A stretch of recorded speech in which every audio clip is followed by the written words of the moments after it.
یہ لوگ جسمانی خوبصورتی، سرخ و سفید رنگت اور وجاہت میں اپنا ثانی نہیں رکھتے تھے۔ مال و دولت کی فراوانی، شاندار تہذیب و تمدن، شان و شوکت سمیت دنیا کی ہر نعمت اور آسائش انہیں میسر تھی۔ مورخین لکھتے ہیں کہ عاد نام کا ایک شخص حضرت نوح کی چوتھی نسل میں ان کے بیٹے سام کی اولاد میں سے تھا۔ چنانچہ اس شخص کی اولاد اور اس کی پوری قوم عاد کے نام سے مشہور ہو گئی۔ وہ السلام علیکم ناظرین، تو کیا حال چال؟ امید کرتے ہیں خیریت ہوں گے۔ تو آج کا جو ویڈیو ہونے والا ہے کافی ہی مزیدار ہونے والا ہے جی۔ آج کے ویڈیو کا جو ٹاپک ہونے والا ہے وہ ہے کہ دنیا کی سب سے بڑی طاقتور قوم کون سی ہے؟ جی ہاں، تو وہ ہے قوم عاد۔ تو آج ہم دیکھنے والے ہیں قوم عاد کا پورا اسٹوری اس ویڈیو میں۔ چلیے ویڈیو کو شروع کرتے ہیں، ویڈیو میں لاسٹ تک بنے رہیے گا، کچھ اچھا اور کچھ نیا سیکھنے کو ملے گا۔ چلیے شروع کرتے ہیں اس ویڈیو کو۔ یہ 2000 BC کی بات ہے کہ جب طوفان نوح کی تباہی کے بعد اللہ تعالیٰ نے سرزمین عرب پر ایک ایسی قوم پیدا فرمائی جو دنیا میں سب سے زیادہ طاقتور، مضبوط اور توانا افراد پر مشتمل تھی۔ یہ لوگ جسمانی خوبصورتی، سرخ و سفید رنگت اور وجاہت میں اپنا ثانی نہیں رکھتے تھے۔ مال و دولت کی فراوانی، شاندار تہذیب و تمدن، شان و شوکت سمیت دنیا کی ہر نعمت اور آسائش انہیں میسر تھی۔ قرآن کریم میں ارشاد باری تعالیٰ ہے کہ ان جیسی کوئی اور قوم اور ملکوں میں پیدا نہیں کی۔ قوم عاد کے متعلق تفصیل سوائے قرآن کریم کے کسی اور مذہبی یا قدیمی تاریخی کتب میں نہیں ملتی۔ اس لیے اس قوم کی حالت کا نقشہ یا قرآن کریم کے ذریعے بن سکتا ہے یا پھر ان اثریات کے ذریعے جو محققین علم آثار نے ان کے بارے میں حاصل کی ہیں۔ مورخین لکھتے ہیں کہ عاد نام کا ایک شخص حضرت نوح کی چوتھی نسل میں ان کے بیٹے سام کی اولاد میں سے تھا۔ چنانچہ اس شخص کی اولاد اور اس کی پوری قوم عاد کے نام سے مشہور ہو گئی۔ وہ اعرابی تھے جو بہت لمبے اور مضبوط ستونوں پر قائم کردہ عالی شان محلات میں رہا کرتے تھے۔ قرآن کریم نے انہیں ارم ذات العماد یعنی ستونوں والے کے نام سے یاد کیا ہے۔ ارم ان کا بہت خوبصورت شہر تھا جس کے آثار 1984 میں خلائی شٹر چیلنجر کی مدد سے دریافت کیے گئے ہیں۔ یہ علاقہ آج کل عمان کا حصہ ہے۔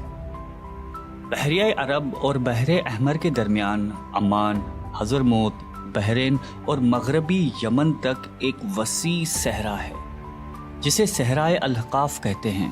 یہ دنیا کے عظیم صحراؤں میں سے ایک ہے جس کا رقبہ ایک محتاط اندازے کے مطابق 65 لاکھ مربع میٹر ہے۔ اس صحرا میں سفید اور باریک ریت کے ہزاروں فٹ اونچے پہاڑ نما ٹیلے ہیں جہاں کوئی بھی چیز پھینکی جائے تو منٹوں میں غائب ہو جاتی ہے۔ کسی زمانے میں یہ دنیا کا سرسبز و شاداب علاقہ تھا اور وہاں یہ قوم عاد آباد تھی۔ آج یہ بھیانک صحرا اللہ تعالیٰ کی کھلی نشانیوں میں سے ایک اور اہل زمین کے لیے جائے عبرت ہے۔ قرآن کریم میں ارشاد باری تعالیٰ ہے کہ وہ ارم جو ستونوں والے تھے جن کی مانند کوئی قوم ملکوں میں پیدا نہیں کی گئی۔ بعض مفسرین نے لکھا ہے کہ ارم عاد کے دادا کا نام تھا جیسا کہ ان کے شجرہ نسب میں بیان کیا گیا تھا۔ ڈاکٹر اسرار احمد تحریر فرماتے ہیں کہ عام مورخین کا خیال ہے کہ ارم قوم عاد کے شاہی خاندان کا لقب تھا۔ حالیہ دور میں ایک شہر کے جو زیر زمین آثار دریافت ہوئے ہیں ان سے پتہ چلتا ہے کہ اس شہر کے فصیل پر 30 ستون یا مینار بنائے گئے تھے۔ کہا جاتا ہے کہ یہ شہر شداد نے خصوصی اہتمام کے ساتھ بسایا تھا جو اس قوم کا بہت بڑا بادشاہ تھا۔ قد و قامت اور جسمانی قوت کے لحاظ سے دنیا میں اس کا کوئی ثانی پیدا نہیں ہوا۔ اس طرح اس قوم نے جس معیار اور جس انداز کی تعمیراتیں کی، ایسی تعمیرات اس سے پہلے دنیا میں کبھی کسی قوم نے نہیں کی۔ شاید اسی لیے یہ جگہ شداد کی جنت ارضی کے نام سے تاریخ میں مشہور ہے، تاکہ لوگ آخرت کی جنت کے بدلے اس نقد جنت کو اختیار کر لیں۔ مگر جب یہ عالی شان محلات تیار ہو گئے اور شداد نے اپنے روسائے مملکت کے ساتھ اس میں جانے کا ارادہ کیا تو ان پر اللہ تعالیٰ کا عذاب نازل ہوا اور وہ سب ہلاک ہو گئے اور وہ محلات بھی مسمار ہو گئے۔ اس اعتبار سے اس آیت میں قوم عاد پر آئی ایک خاص عذاب کا ذکر ہوا ہے جو شداد بن عاد اور اس کی بنائی ہوئی جنت پر نازل ہوا۔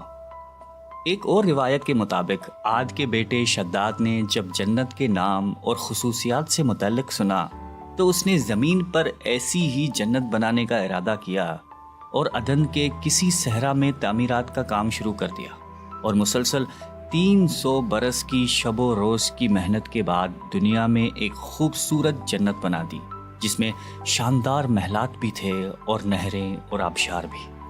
شداد کی عمر 900 سال ہو چکی تھی۔ ایک دن اس نے قوم عاد کے لوگوں کو جنت کے دیدار کی دعوت دی۔ وقت مقررہ پر وہ اپنے لوگوں کے ساتھ جنت کی جانب روانہ ہوا۔ ابھی شہر ارم کے عالی شان دروازے کے قریب ہی پہنچا تھا کہ رب ذوالجلال کے عذاب نے آ گھیرا۔ یوں شداد اپنی جنت کے ساتھ زمین میں ہی زندہ دفن ہو گیا۔ طوفان نوح کے بعد قوم عاد ہی وہ پہلی قوم تھی جو بتوں کے پجاری بنے۔ علامہ جلال الدین سیوطی اپنی تفسیر میں تحریر کرتے ہیں کہ قوم عاد نہایتی زور آور اور بہادر قوم تھی۔ وہ سب بت پرست تھے۔ مختلف کتب میں ان کے بتوں کے مختلف نام بیان کیے گئے ہیں۔ کچھ نے بتوں کے نام صدا، سمود اور ہرا بتائے ہیں۔ مورخین کی رائے کے مطابق ان کے معبود بھی قوم نوح کی طرح پتھر کے 5 بت یعنی ود، سوا، یغوث، یعوق اور نصر ہی تھے۔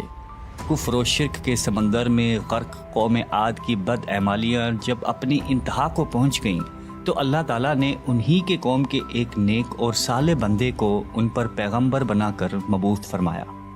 حضرت ہود قوم عاد کی سب سے معزز شاخ خلود کے ایک خوبصورت اور وجیح شخص تھے۔ حضرت ہود علیہ السلام نے ان سے کہا کہ بھائیو، ایک اللہ ہی کی عبادت کرو، اس کے سوا کوئی تمہارا معبود نہیں۔ قوم عاد کے سرداروں نے جواب دیا کہ تم ہمیں احمق نظر آتے ہو اور ہماری نظر میں تم جھوٹے ہو۔ حضرت ہود نے کہا کہ میں رب العالمین کا پیغمبر ہوں اور اللہ کا پیغام تم تک پہنچاتا ہوں۔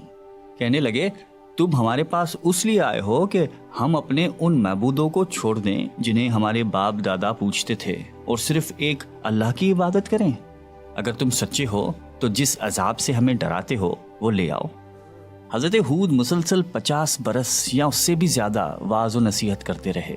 کبھی انہیں اللہ کی عطا کردہ نعمتیں یاد دلاتے تو کبھی عذاب الہی سے ڈراتے، کبھی طوفان نوح کی ہولناکیوں کا ذکر فرماتے، لیکن وہ غرور و تکبر میں اندھے اور بہرے بنے رہے۔ انہیں اپنی طاقت پر بڑا گھمنڈ تھا۔ ارشاد باری تعالیٰ ہے کہ قوم عاد ناحق ملک میں غرور کرنے لگی اور کہنے لگی کہ ہم سے بڑھ کر قوت میں کون ہے۔ قوم عاد کے 13 خاندان تھے۔ عمان سے لے کر یمن تک ایک طویل علاقے میں ان کی بستیاں تھیں۔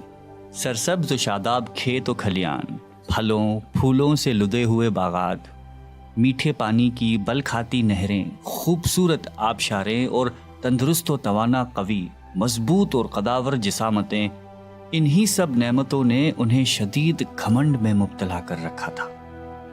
حضرت ہود علیہ السلام نے اپنی قوم کو راہ راست پر لانے کے لیے بڑی جدوجہد کی، لیکن قوم عاد آپ کو جادوگر اور سحر زدہ شخص خیال کرتے تھے کہ جنہیں ان کے پتھر کے باطل خداؤں نے دیوانہ بنا دیا تھا۔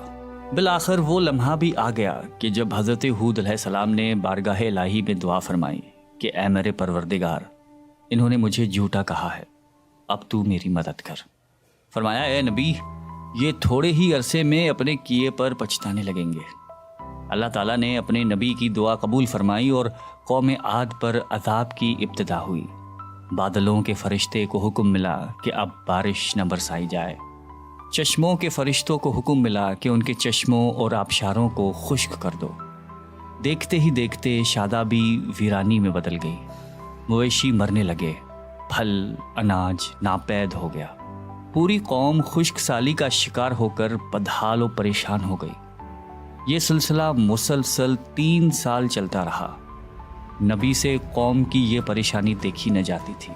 مسلسل واعظ و نصیحت کرتے رہتے اور فرماتے کہ اے میری قوم، اپنے پروردگار سے بخشش مانگو، پھر اس کے آگے توبہ کرو، وہ تم پر آسمان سے مینا برسائے گا اور تمہاری طاقت اور قوت میں اضافہ فرمائے گا۔ کہنے لگے ہود، تم ہمارے پاس کوئی دلیل ظاہر نہیں لائے، ہم صرف تمہارے کہنے سے نہ تو اپنے معبودوں کو چھوڑنے والے ہیں اور نہ تم پر ایمان لانے والے ہیں۔ ہم تو یہ سمجھتے ہیں کہ ہمارے کسی معبود نے تمہیں آسیب زدہ کر کے دیوانہ کر دیا ہے۔ اس زمانے میں یہ دستور تھا کہ قوموں کو جب کوئی مشکل آ گھیرتی تو وہ بیت اللہ شریف جا کر اللہ کے آگے آوازاری کرتے اور ان کی مشکل رفع ہو جاتی۔ یعنی کافر قومیں بھی اس حقیقت کو تسلیم کرتی تھیں کہ اس ارض و سما کے مالک ایک لافانی قوت موجود ہے۔ چنانچہ قوم عاد کے 70 سرکردہ افراد مکہ مکرمہ پہنچے، جہاں معاویہ بن بکر کی حکومت تھی۔ معاویہ کی ماں کا تعلق قوم عاد سے تھا۔ معاویہ نے ان کی خوب آؤبھگت کی۔ وہ لوگ 1 ماہ تک وہاں رہے اور بارش کے لیے دعائیں مانگتے رہے۔ دعا کروانے والے سردار کا نام قیل بن عنبر تھا۔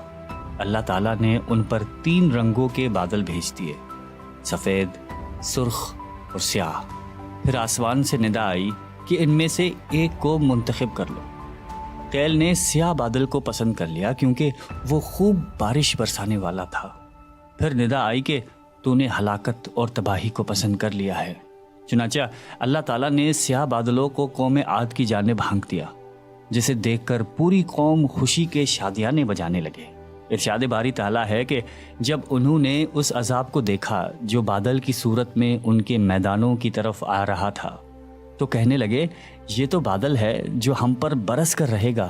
تو اللہ تعالیٰ نے فرمایا نہیں، بلکہ یہ وہ چیز ہے جس کے لیے تم جلدی کرتے تھے، یعنی آندھی جس میں درد دینے والا عذاب بھرا ہوا ہے۔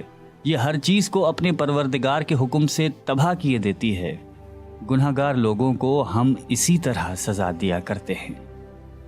اللہ تعالیٰ نے یہ عذاب 7 رات اور 8 دنوں تک مسلسل جاری رکھا۔ اس آندھی نے کسی جاندار کو زندہ نہیں چھوڑا۔ غاروں، پہاڑوں، گھروں، محلات اور قلعوں کے اندر سب کو فنا کر ڈالا۔ حضرت ابن عمر رضی اللہ تعالیٰ عنہ سے مروی ہے کہ آپ علیہ السلام نے فرمایا کہ وہ آندھی جس کے ذریعے قوم عاد ہلاک ہو گئی تھی، اللہ تعالیٰ نے ان کے اوپر صرف انگوٹھی جتنی جگہ کی مثل ہوا کھولی تھی۔ اللہ تعالیٰ نے اس خوفناک آندھی سے حضرت ہود علیہ السلام اور ان کے ساتھیوں کو محفوظ رکھا۔ ایک مرتبہ حضرت عائشہ صدیقہ رضی اللہ تعالیٰ عنہا نے آپ علیہ السلام سے دریافت کیا کہ یا رسول اللہ، لوگ تو بادل دیکھ کر خوش ہوتے ہیں کہ اب بارش ہوگی، لیکن آپ کے چہرے مبارک پر تشویش کے آثار نظر آتے ہیں۔ آپ علیہ السلام نے فرمایا کہ عائشہ، اس بات کی کیا ضمانت ہے کہ اس بادل میں عذاب نہیں ہوگا، جبکہ قوم عاد ہوا کے عذاب سے ہلاک کر دی گئی تھی۔ اس قوم نے بھی بادل دیکھ کر کہا تھا کہ یہ بادل ہے جو ہم پر بارش برسائے گا۔ پروردگار عالم نے قرآن کریم میں قوموں کی تباہی کے جو واقعات فرمائے ہیں، ان کا اصل مقصد یہی ہے کہ امت مسلمہ ان سے سبق حاصل کرے۔ اللہ نے قوم عاد کو طاقت و قوت، مال و دولت، شان و شوکت سمیت دنیا کی ہر نعمت عطا فرمائی، لیکن جب اس نے نافرمانی کی اور اپنے نبی کی بات ماننے سے بار بار انکار کیا تو اللہ تعالیٰ نے اسے نیست و نابود کر دیا۔ ہم سب کو بھی انفرادی اور اجتماعی طور پر اپنے روزمرہ کے معاملات کا جائزہ لیتے رہنا چاہیے کہ کہیں ہم جان بوجھ کر یا انجانے میں اللہ اور اس کے نبی علیہ السلام کی نافرمانی کے مرتکب تو نہیں ہو رہے۔ آئیے ہم سب دعا کرتے ہیں کہ اللہ تعالی ہم سب کو قلب سلیم عطا فرمائے اور قرآن اور حدیث پہ چلنے کی توفیق عطا فرمائے، آمین۔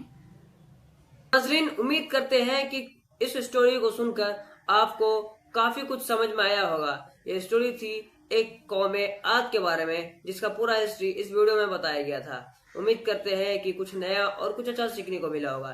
تو اسی طرح اگر ویڈیو دیکھنا پسند ہے، اگر چینل پر نئے ہیں تو چینل کو سبسکرائب کیجئے۔ پھر ملتے ہیں کسی اور ویڈیو میں اسی طرح کے ایک ٹاپک پر، تب تک کے لیے اللہ حافظ۔